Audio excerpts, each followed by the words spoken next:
তো আমরা home tab থেকে এইখানে যে পেস্ট, কাট, কপি, ফরম্যাট, প্রিন্টার এগুলো সম্পর্কে আমরা পূর্বে বিভিন্ন প্রোগ্রাম সম্পর্কে জেনেছি। তো আমি রিসেন্টলি একটি ভিডিও করেছি যেখানে এই বিষয়গুলো জানানো রয়েছে। যদি আপনারা না দেখে থাকেন আমার পূর্বের ভিডিও থেকে এই বিষয়গুলো জেনে নেবেন। আমি এখানে চলে আসি এই স্লাইড অপশন থেকে। স্লাইড অপশনে যে বিষয়গুলো রয়েছে এই বিষয়গুলো আমি এখন আপনাদের সামনে তুলে ধরার চেষ্টা করছি। তো আমরা এখন যে প্রেজেন্টেশনটা তৈরি করতে চাচ্ছি এই প্রেজেন্টেশনে এইখানে ওপেন করলে একটি ফাঁকা স্লাইড দেখতে পাচ্ছি। এই স্লাইডে যদি আমরা কোনো কিছু লিখতে পারবো। এছাড়াও নতুন কোনো স্লাইড যদি অ্যাড করতে চাই, এই পেজ ছাড়া নতুন পেজ যদি নিতে চাই তাহলে আমরা এই অপশনের মাধ্যমে লিখতে পারবো। তো সাপোজ আমি এখন এইখানে একটি টাইটেল অ্যাড করি। আমি এখানে লিখছি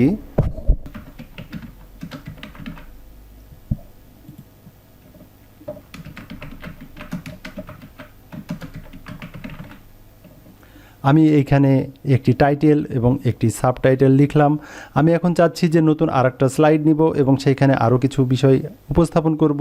তো সেটার জন্য আমরা এখানে নিউ স্লাইড যে অপশন আছে এখানে যদি ক্লিক দিই তাহলে এইখানে নিউ স্লাইডের একটি ডায়লগ বক্স আসবে, লিস্ট আসবে এবং এখান থেকে বিভিন্ন রকমের স্লাইড রয়েছে।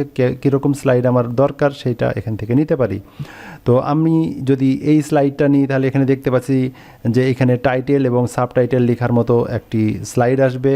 এই স্লাইডটা যদি নিই তাহলে আমরা এখান থেকে একটি টাইটেল এবং একটি কন্টেন্ট নেওয়ার মতন অপশন দিবে।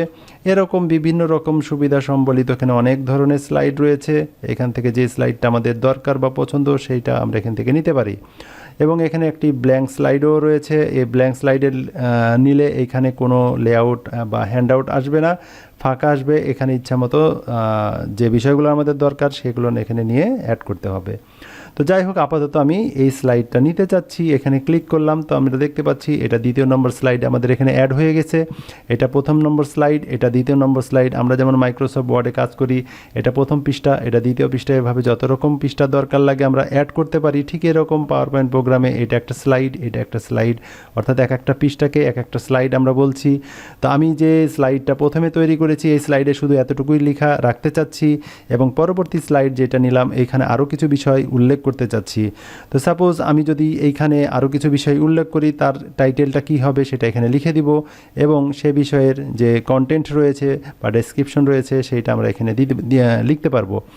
শুধু এখানে কন্টেন্ট লিখাই না, এছাড়াও আমরা এখান থেকে টেবিল অ্যাড করতে পারবো, চার্ট দিতে পারবো, অর্গানাইজেশন চার্ট দিতে পারবো, আমরা পিকচার অ্যাড করতে পারবো, ভিডিও অ্যাড করতে পারবো। অনেক রকম অপশন রয়েছে যেটা আমরা এখানে অ্যাড করতে পারবো। তো এইভাবে আমরা যদি কখনো কোনো স্লাইড তৈরি করি, প্রেজেন্টেশন তৈরি করি, প্রেজেন্টেশনের ভিতরে বিভিন্ন রকমের স্লাইড নেওয়ার প্রয়োজন পড়লে আমরা এই অপশন থেকে স্লাইড নিতে পারি। তো এইখানে আমরা বিভিন্ন রকমের স্লাইড নিয়ে কাজ করতে পারি, এটা একটা বিষয়। এবার আমরা নিচে যদি যাই তাহলে এখানে একটা অপশন রয়েছে যেটাকে আমরা বলছি ডুপ্লিকেট সিলেক্টেড স্লাইড। অনেক সময় একটা স্লাইড তৈরি করার পরে সেম টু সেম আর একটা স্লাইড এরকম তৈরি করতে চাচ্ছি। এই ক্ষেত্রে যে স্লাইডটা সেম টু সেম করতে চাই, আমি যদি এই স্লাইডটাই সেম টু সেম আর এক কপি নিতে চাই তাহলে এখান থেকে ডুপ্লিকেট স্লাইডে ক্লিক করলে আমরা দেখতে পাচ্ছি এই স্লাইডটা 2 কপি হয়ে গেছে। তো এইভাবে আমরা কোনো স্লাইডকে ইচ্ছা করলে ডুপ্লিকেট করতে চাইলে এখান থেকে ডুপ্লিকেট করতে পারি।